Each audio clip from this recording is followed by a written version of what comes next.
these people embark on their mission, they have been provided with every necessary support by those who had infiltrated these institutions.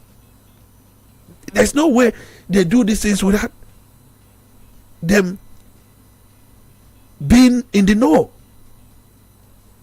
Even in the Benue attack. But if you look at what Mr. President said about the KB attack, that there was intelligence, that DSS had intelligence that this was going to happen, but nobody acted on it. Or didn't Mr. President say it? There was an intelligence report. There was an intelligence report that it was going to happen. And in the same case of Benue, we are told there was also an intelligence report, but it was not acted upon. Why? So why are we very you keep asking reactive? Why heads are not rolling. This KB issue, this abduction, if truly that we are serious in this country with this abduction, you will see heads that will roll.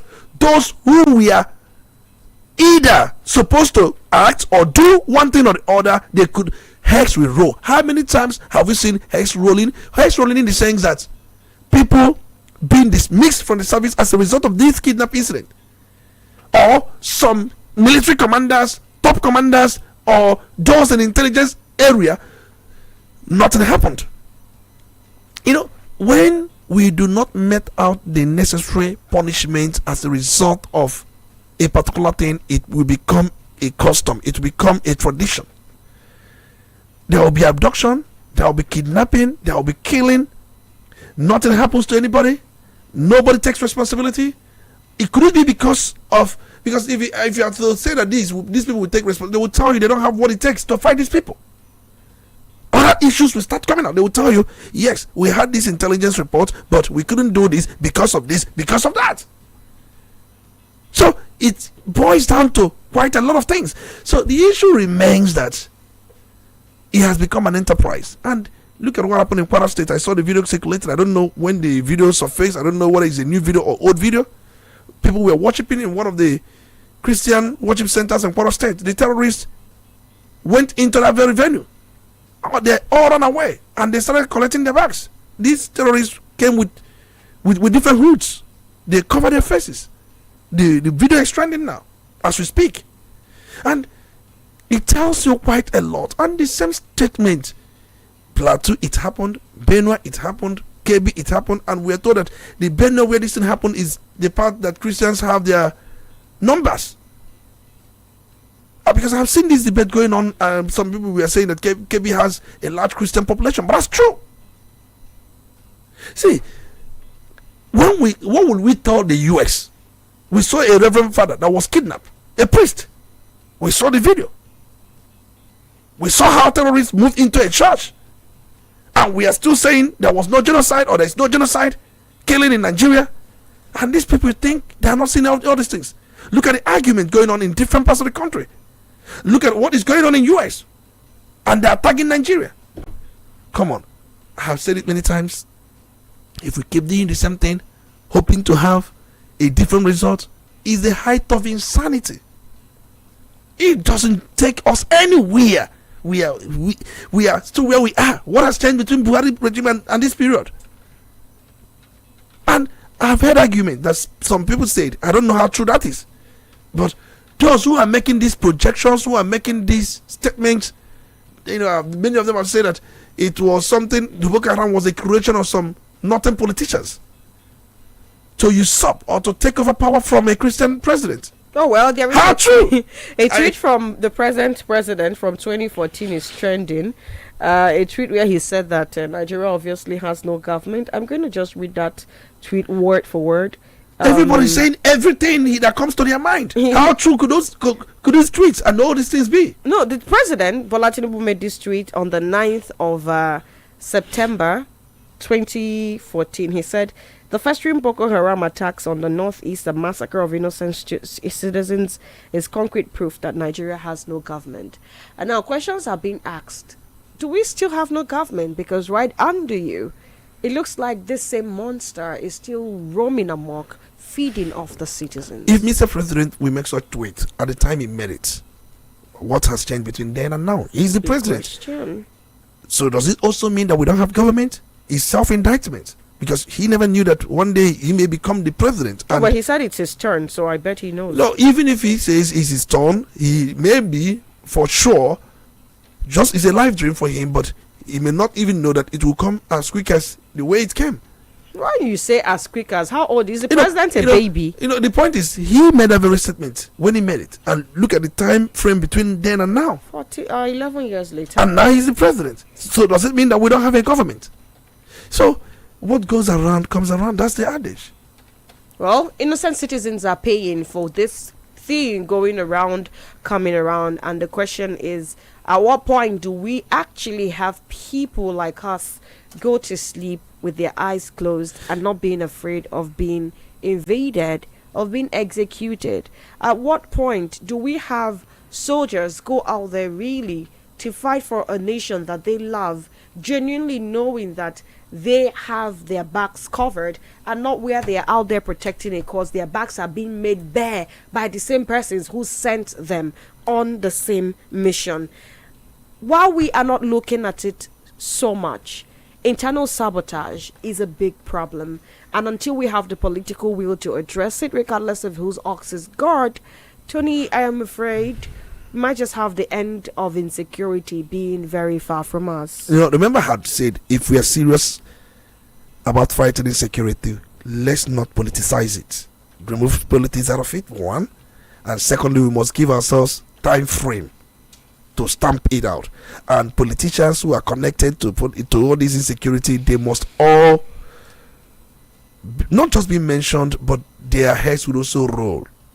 Because a tree, I've always said this thing, a river does not flow through the forest without bringing down trees.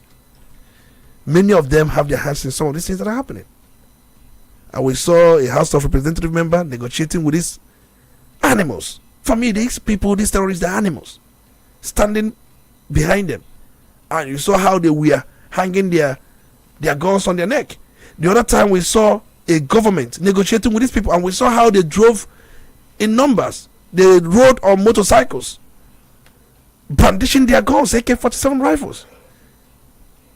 See, these people have formed a parallel government, and they have constituted quite a number of committees, the ones that take care of the taxes, the one that takes care of the economy. These are the way they are running their thing. I remember when Ebuka Saud, the Sultan of Sokoto State, they do these things.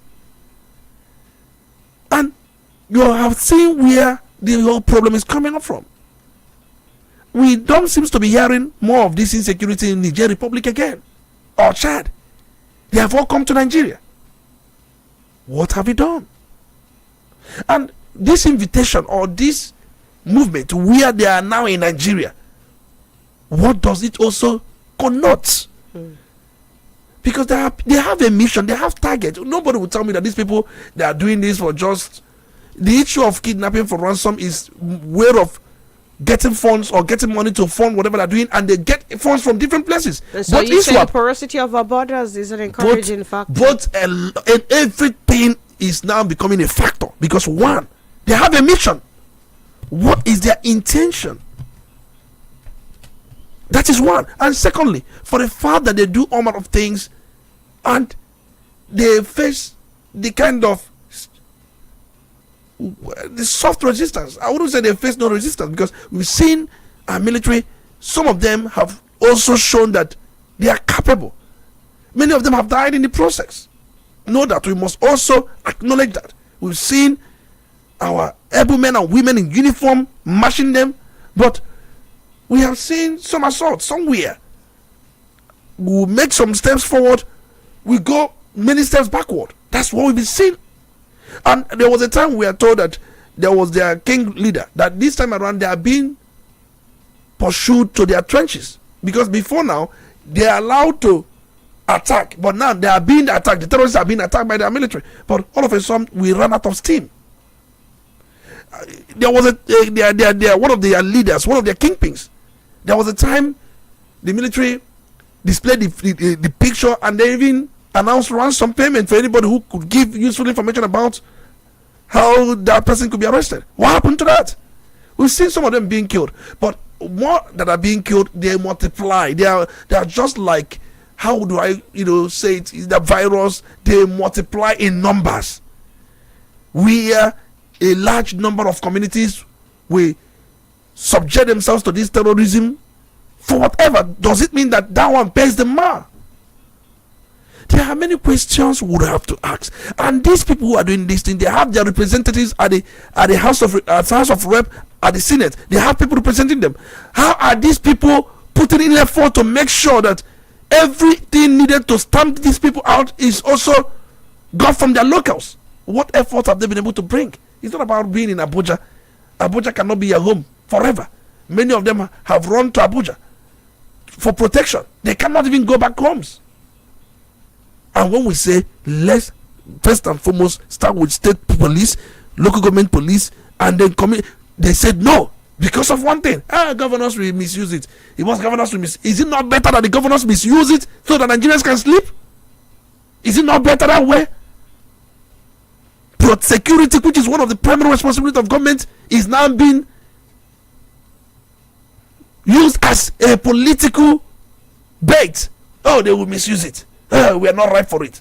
And we are ripe for insecurity that is consuming us. We are ripe for what is going on. Look at yesterday, we were talking about Kebbi State, and I did say here that very place, that local government, Mago local government, we talked about yesterday, it's about 4,818 square kilometer. That is a local government with a population of about 256,000 people. We are same as large mass with Anambra State, but look at the population, 256,000. Look at Anambra State, close to 10 million in population. What does that tell you? That these people have many spaces unpoliced, ungoverned, and the closest police station is about 7 kilometers away. And they came to that very girls' school, abducted so many of them. What do you expect? You think they're done? Nobody was arrested in that abduction. They even killed the vice principal. They injured the security man. They did all manner of things. They had a field day. They stayed hours. No resistance. Come on.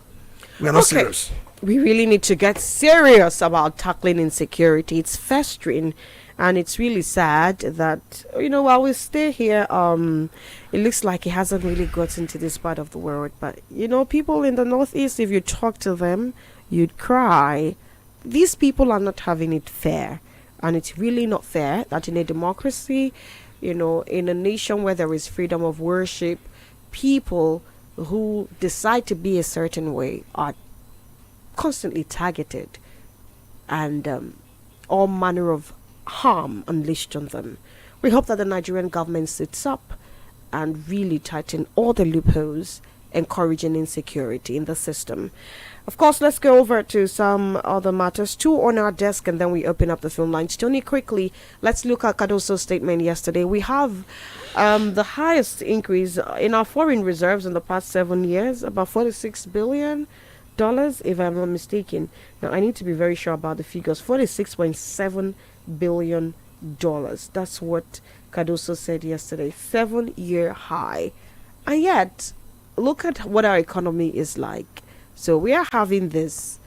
Does all of these things really, especially looking at the way Nigerians are living and the way Nigerian government is going about funds and the things that are needed, to be done in the country, is there any correlation?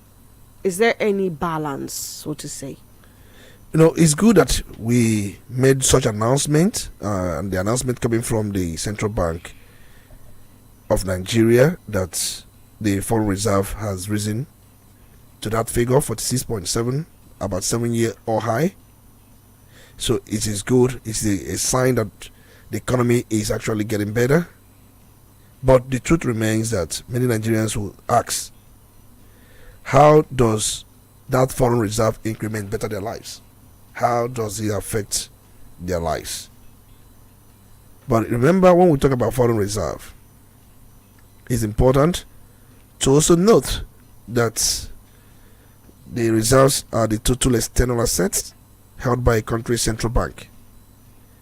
The currencies, that's the US dollars, gold, and other external assets held by the Central Bank of Nigeria. The reserves are usually used as shock absorber, because the foreign reserves are usually used as shock absorber, either to stabilize the naira, pay for imports, pay external debts, build international confidence, and support government's foreign obligations. These are what these reserves are being used for. So when you hear that the reserve has increased, it means that the country has more foreign currency or foreign denominated assets stored in the CBN. And when reserves increase, the naira becomes stronger and more stable. Investor confidence rises. And that's why I asked you the first question.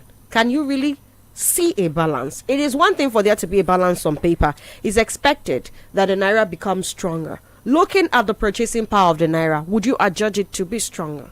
I think we have seen some appreciation, especially in this exchange to US dollars. We've seen appreciation, but it's expected to be more, because from what I have observed so far, that very exchange rate is purely artificial.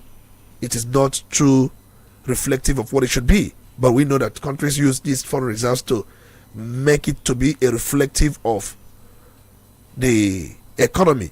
But there's no doubt.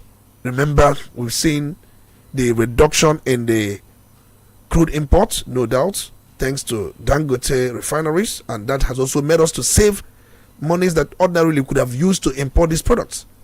And we've seen the crude for cash swap, and some of these policies have also helped us. But we should have been above this. I thought by now, with Dangote refineries up and about, and with savings we've made as a result of importation of these products, our foreign reserve should be hitting about $50 billion, no doubt. And I'm also curious. It should be hitting about $50 billion.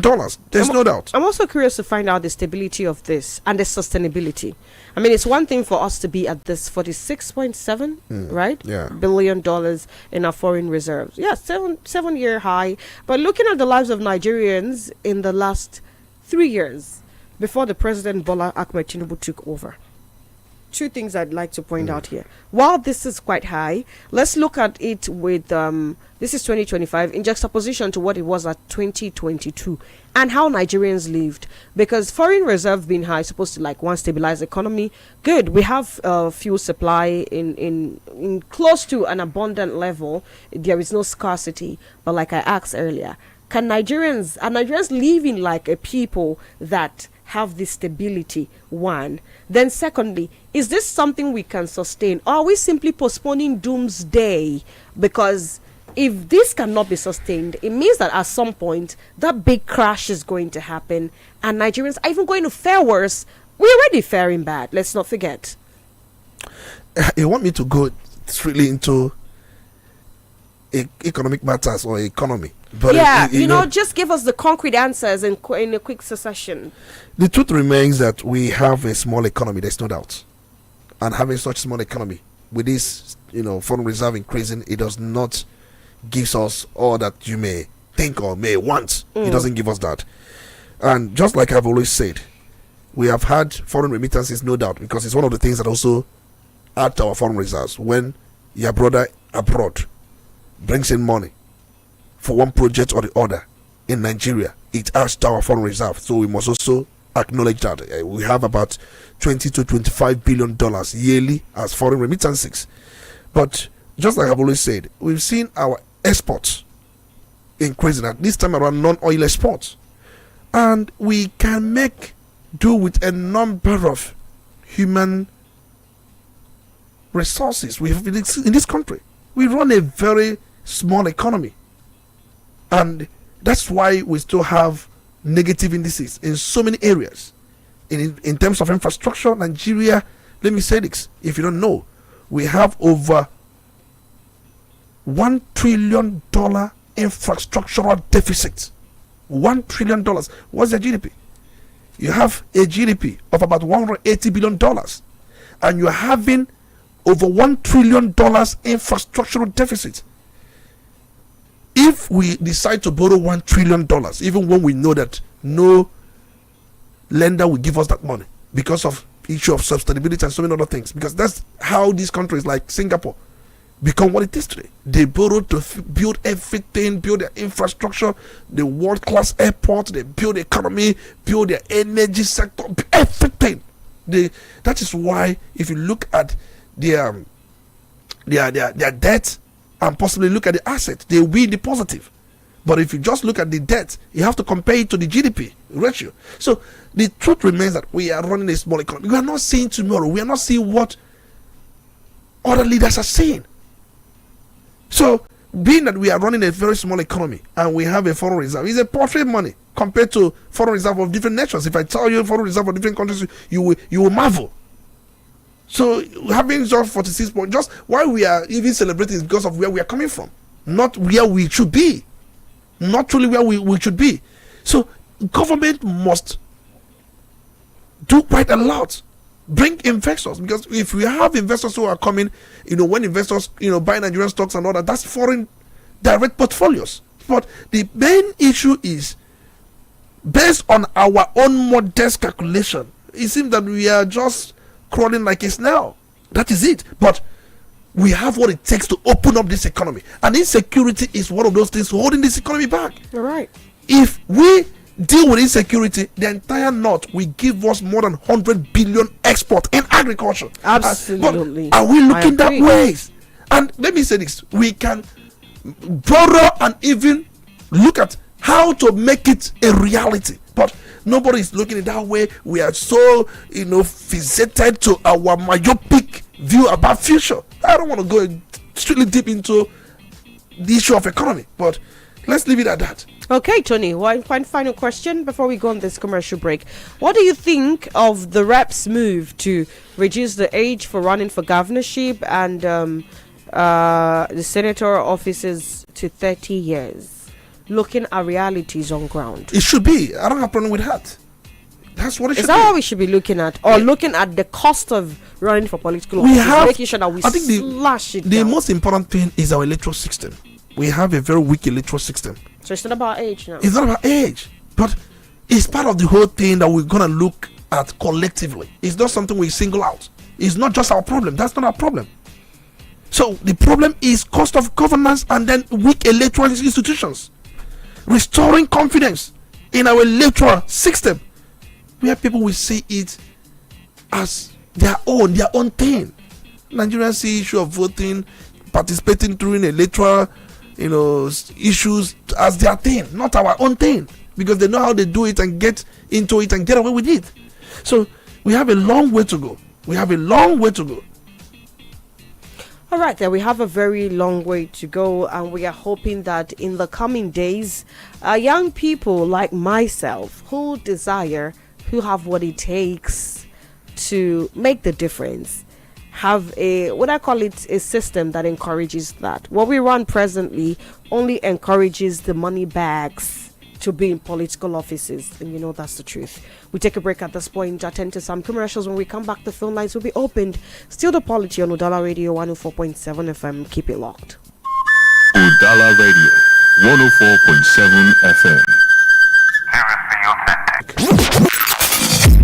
Quality bread, Wendy's bread, for your family breakfast. Wendy's bread, I'll patch it on the dosialo. Wendy's bread, mama papa they like Wendy's bread, chicken and duo.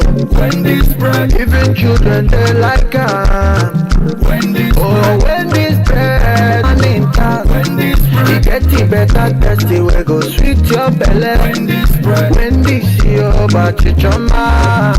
Wendy's bread, Wendy's bread, tasty bread. You can contact us on our official address, 2nd Business Park, Enugu Road, GRA, beside PPS, Onitsha, Anambra State. We also have another branch at St. Michael Plaza at Tandy Road. Also contact us on 070-1149-1571. Wendy's bread, your tasty bread. Wendy's bread. When the city sleeps, the river remembers. When the drums call, Onitsha awakens.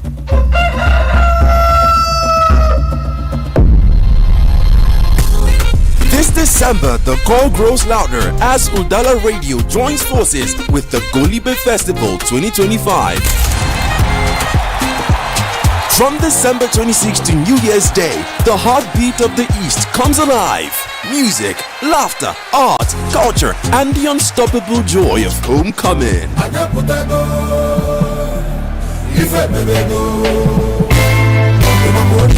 Golibe! This year promises more energy, more color, more connection. A festival for every proud son and daughter of Igbo land.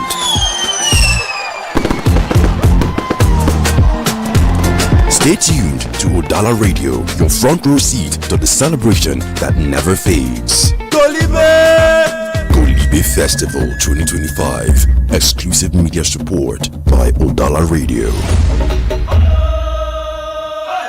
It's not just a festival, it's who we are. Hello, my brother. Hello, bro, how far now? Adele, waiting this up now. Now my tenants, they won't finish me.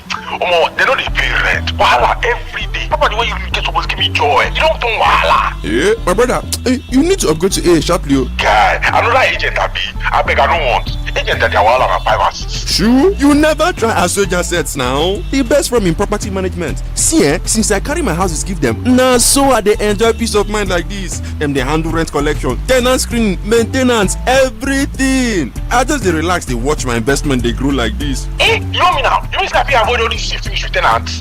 Now, correct. Assoja Assets go manage all your property worries. Them they professional, transparent, and reliable. My friend, will you get out? Now see finish the cost of this nonsense. No worry. As we just said they come. When I go soon here out. Why stress when Aswich Assets will run up for you? For property management, tenant services, and real estate solutions, call Aswich Assets today on 0904 0422 240 or 0906 8205 058 or visit our office at number 8 Niger Drive, GRA Onitsha, Anambra State. Forget cho from house agents and trust the experts at Aswich Assets for your peace of mind. Aswich Assets, managing property, multiplying value. This November 2025. We want to make one sweep, one massive sweep.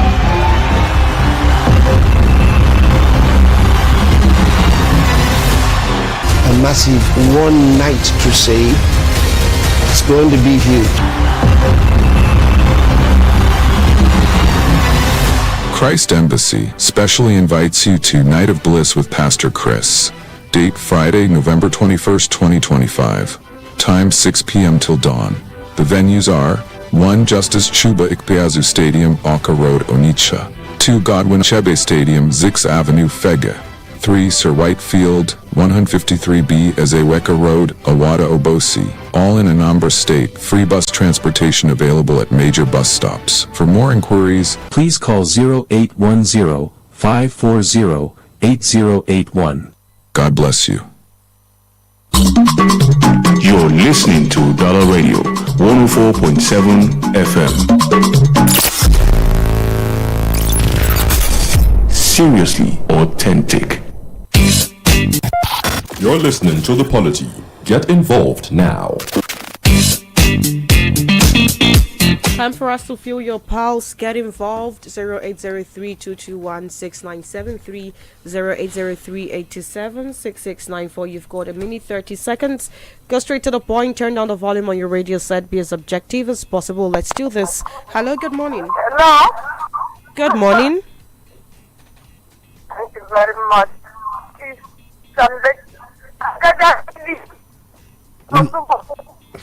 You're a warrior now, eh?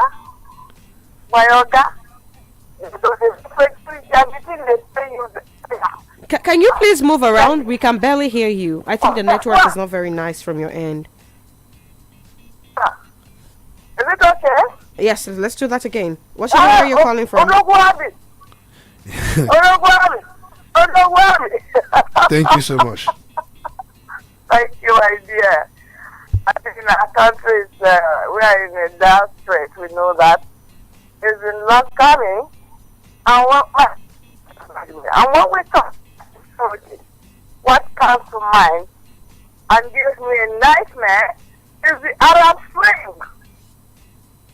We got to look at that Arab Spring properly and know what really started it from Africa. I saw what happened in Libya. I used to go to Tripoli, and when they talk, President was from. We are, surrounded in Nigeria. We don't know that. Chad, Niger, and all these people. And then again, when the chips are down, what do we do with a government that has lost its responsibility on tackling ordinary internal security, police, soldiers, we can't do all that. So what do we do when we have Arab Spring? What do we do? And this was why I started North Africa. They didn't have food. It started with a mild drought, just like that, and suddenly everything just came in. I want analysts, I keep saying the fourth aspect of the rain, keep telling us exactly how Arab Spring started. It didn't have to do with Muslim Christian. No! It has to do with the characteristics of the leadership. And what? Hello? Hello? Yeah, we can hear you.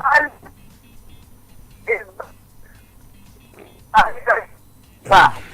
Our governance is bad. It's so bad. Unless that is banana, and we know better. And let's put it in the house.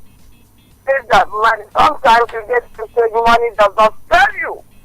Yes, I know money does not tell you. They should take note. Thank you very much. Have a good day. Have yourself a good day too. Hello, good morning. Morning. Good morning. And good morning to Minister. You're welcome. Well, this is Maruke Sugar calling from Onitsha. Go ahead, please. Well, in my own submission, we have seen that we do not have a law enforcement agency in Nigeria. What we have in Nigeria is a group of complainant men. That is what we have. Because you not tell me that if all these men are all in one command, and you understand, you will see this kind of rubbish that they display today. You see a policeman fighting policeman, holding one under one command. And you ask yourself, the Inspector General of Police in this country, the high-ranking police officer, what have they said about that particular rubbish act? For you to know that this country belongs to a few people, they can do whatever they wish to do, whether Constitution back it or not, whether it is legal or not. Nobody is going to ask them questions. But if me and you, when we try to do little things that we don't even know that that the law did not cover it, we be arrested and persecuted. I even been dealt with.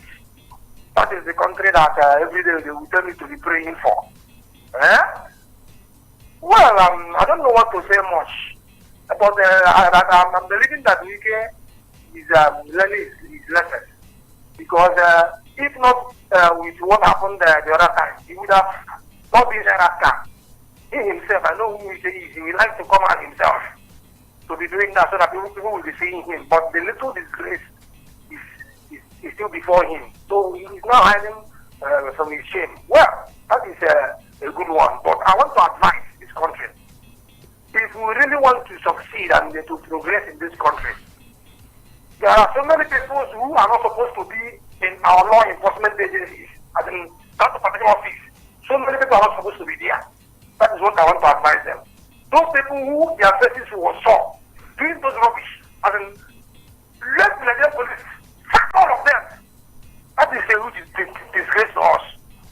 Thank you very much. All right then, thank you for your contribution. Let's hear you. Good morning. No, good morning. Good morning. Thank you. Good morning. You're welcome. Yes, the voice of that is calling you from Onitsha. Go ahead, please move around a bit. But let me speak on this of PDP. I think that what happened yesterday in Wadaka is a very disgrace to Nigeria democracy. And when people think that this is just, it's not all about it. It's all about Nigeria. Nigeria is going down politically, democratically, every day. and they are here clapping for some people. Someone like Wike wants Nigeria to turn into a party system. And so people are following him around because of the little things they have been giving them. And they're bringing them down every day. It's very bad. When I see what happens in Nigeria, I ask myself, are we really in Nigeria? And when we talk about the security that is going on in Nigeria, we discover that Nigeria is defending themselves in the international community instead of coming down to what it's supposed to be doing so that people will be seeing it. And I'm very scared because if Trump did not do anything, Christianity in Nigeria is going to be down completely. This is the only opportunity we have. And they are defending it now instead of fighting it. Because if we start fighting it, that means we are doing something that we are defending it. Defending it is a very big dangerous thing. Not to defend it, but to go and fight for the insecurity in Nigeria. And to then Trump has bring this issue of trying to come and do this. The security in Nigeria is getting worse. If you see it is getting worse, not more of it. Trump is not coming again to be the fate of the individual. What is the fate of citizens? It's getting bad. I feel like if the other is just in Abuja and Wadata, it's not easy. They will tell them that he's not a fool. But unfortunately, Yarma is not there. Thank you. All right, thank you for your contribution. Join the conversation 0803876694. We are also live on Facebook. Our handle is Udala Radio 104.7 FM. Hello, good morning. Good morning, my sister. Good morning to you too. Good morning, my speaker, Tony Mbeki.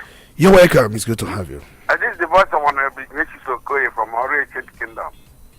Go ahead, please. See, what happened yesterday is a shame, even unto me, to every Nigerian. I don't know that our president will go out of this country. The man didn't any careful test. I saw what happened there. You see, the government, like you likely say, the institution we have has collapsed. In a situation where the police, a unit of an institution, are fighting against the other, how can you call that country? It's a fair country. If President like Nigeria is a fair country, he's not making a high statement. This is truth. And the president allowed this to happen. I called last time in one of the radio and asked people to come Wike to order. How can one man cause all trouble? I know fully well that the person who will want peace in this country, number one person that seeks peace is the president of this country. It was the problem in the Western region that caused civil war in this country. And you see this thing happening. Just keep quiet. Like it does, because it's benefiting you. You want to have war party state in this country. That cannot happen. I encourage the other PDP people, the main PDP, to get up and strengthen themselves more. Let what will happen, let it happen. Nigeria is watching all what is happening, and we are with them. Thank you, my dear speaker. I'm done. All right, then. Thank you for your contribution. Let's hear you 0803876694. Good morning. Badmos from Good morning, Badmos. Please go ahead. Good. I want to talk about the insecurity, what happened. But I want to ask, why is it that the federal government, I mean the president, don't want to declare full-scale state of emergency in Borno, Adamawa, and Co? Why? Why are they, from Jonathan to Buhari to Tinubu, what are they still waiting for? Are they waiting for after all our soldiers are killed before they will now declare state of emergency there? They're playing politics with our soldiers, leaving governors and state of assembly doing nothing there. What is the governor of Borno still doing in Borno State when Brigadier General is killed in your state, the chief security of the state, and you don't want to declare state of emergency there so that the military will take full action? As far as I'm concerned, security going on in the north I can only blame it on the president. Because had it been that they declared state of emergency in these 3 states, all this ISWAP and Boko Haram nonsense could have stopped. Because the military will now take full control of the state, draw their map, know where to go and know with the red line and other things. But now, the governor is here doing nothing, and they are telling me, in fact, I'm just watching. But as long as I'm concerned, if they continue like this, I don't see this insecurity ending. If they want to take proactive action on that, let them declare full scale of emergency there. Let us know that there is no governor there, that everything there is about military. So let the Ashwell president, let's see. And you will see that we have vibrant military officers in this country, but we are using politics to be reducing the population of our military. This is as long as I'm concerned, leaving governors in Brunu, Yobe, and Adamawa is senseless. Because we don't need to have any governor elected position there. Let the military take over that place, and let's see how the so-called Boko Haram is going to pan out. Then on the issue of, what do they call it, PDP, I know that we all expect, I don't see any shame in that. In politics, something like this happens. Even in South African politics, it happens. Even in the United States. So this is part of democracy. There are opposition. There are frustrators. That's part of it. So I don't see anything that is that bad in what happened yesterday in PDP, Wadata Plaza, or whatever. Part of democracy. Let them battle it out, and at the end of the day, let's see who wins. Thank you. All right, thank you for your contribution. He said, let them battle it out. Let's see who wins at the end of the day. There might be casualties, you know, when you throw stones in a marketplace. Hey, good afternoon. Good morning. Oh, good morning, forgive me. Yes, good morning. Good morning, Olisa You're welcome, it's good to have you. The voice of Honorable Defense Mayor Okukume Okulolo Tendulu is the out and calling. Go ahead, please. Let me first of all correct the impression of the speaker who says that this type of polity is being played in America. They have never in history, where even in the whole world, I have not had this type of thing happen in any country, in any country's politics. Then, I don't know why yes, Wike is just committing what I can call public nuisance. I don't know why. Because I don't see the reason why a person that is a minister of the Federal Republic of Nigeria acting the way he do. I don't know. Selfishness over selfishness. I want to thank the fraction. Not even fraction, they are the PDPs. They are not, they should stop calling them fraction PDP. They are the PDPs. Yes, we can and crew are fraction. I want to thank them for standing their ground to resist this force of trying to impose one party system of governance in Nigeria. It's uncalled for. Then, our president, our people used to say, only be on our balcony and our okay. The person that his house or our fire is on fire doesn't choose to run. Look at what is happening in the country, and he is living for summit. What kind of summit that they can do? What can come out of that summit that will warrant a soul or life of one of these little children that went to public school and was kidnapped? You don't want to stay home, maybe send somebody to go and represent and come back and strategize and know the way to rescue our children. Well, I wouldn't say that I like what is happening because I know it's such a thing can happen to me and I won't like it. But somehow, I wanted to say that I like what is happening so that the world will see what we are crying for. Yes. And I don't know why many church leaders, many leaders in this country are not speaking well, challenging the situation of this country to have a good Nigeria. Thank you and God bless you all. God bless you too. Thank you for your contribution. We're going to head over to Facebook now. Our handle is Udala Radio 104.7 FM. Let's read out some of the comments and some of them here. Chinguba ume. Give me a second now. I am trying to. So Chinguba says I want to remind Dr. Tony Olisa Mbeki that one president from the north said that the killing of Boko Haram is killing of northern part of the country. Let me say it here clearly that terrorists are planning to take over the country, either by overthrowing the government or taking it by election, because we have a very big problem with the electronic devices issues, and this one-party system will help them. Francis Innaman, good to have you. He says our political leaders should focus on how to tackle the spate of kidnapping, banditry, and killings in the country rather than shifting more focus to 2027 election. Don Mexico says, is Donald Trump no longer coming to his aid? Things are getting worse since the issue of sending American troops to Nigeria emerged. He wants to know what's up. Quite interesting.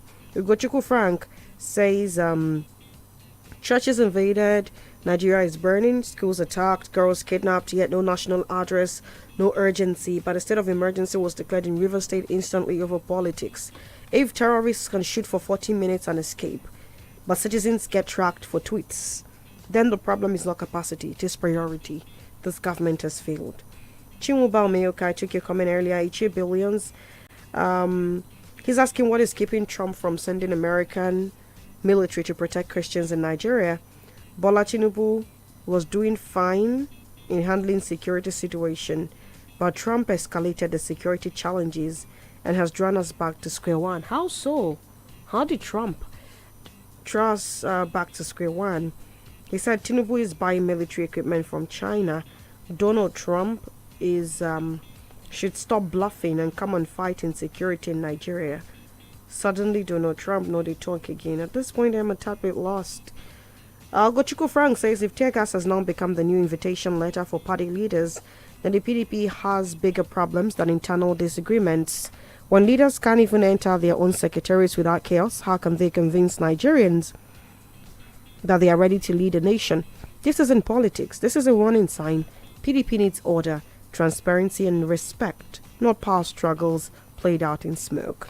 Apt, I must say. Very sleek statement there. Male Barra says we have lost faith in the survival of democracy in Nigeria.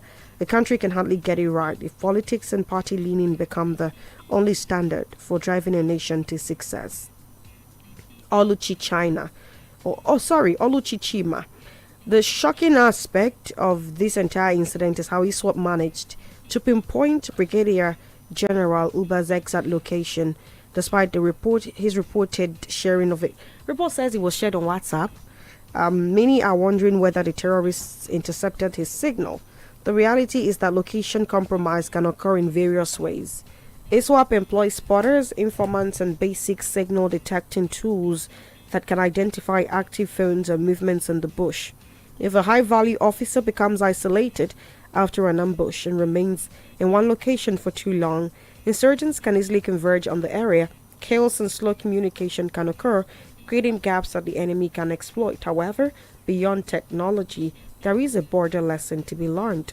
Insurgent groups in the northeast thrive on speed, surprise, and local intelligence networks. Even when coordinates are shared with friendly forces, the enemy sometimes reaches the location first, as they operate within the terrain, watching, listening, and reacting quickly. This does not necessarily imply sabotage. Rather, it highlights the unpredictability and danger of the battlefield. This incident should prompt serious reflection on how communications, extraction, and escort protocols can be strengthened for senior officers. Our troops deserve enhanced protection. May the soul of Brigadier General Uba rest in peace. Quite apt, I must say, Oluchi Chima. And what you pointed out is also a very salient point. Unfortunately, we cannot entirely rule out the place of sabotage in things like this, and generally in how porous our security situation as a country has become. But of course, Tony, your last words in 20 seconds. Just like you actually asked me to make my last comment, I'm just really looking at some statistics, and I was actually asking question. ISWAP, we are told, because it was the same ISWAP that kidnapped Brigadier Musa Sani and executed him, the brigadier of the commander of 25 Battalion Task Force in Borno State. And according to Giba ECOWAS report, ISWAP moves about 18 billion naira, that's about $36 million annually through Nigeria's financial institution. They move this amount, ISWAP, 18 billion naira, which is about 36 million US dollars annually through Nigeria's financial system. In fact, the new humanitarian estimated ISWAP's revenue more broadly at about 191 million US dollars per year. That's their revenue, taking into account taxes on features, livestock trades, ransom, and so many things, spoils of war. They make such amount 191 million US dollars per year, according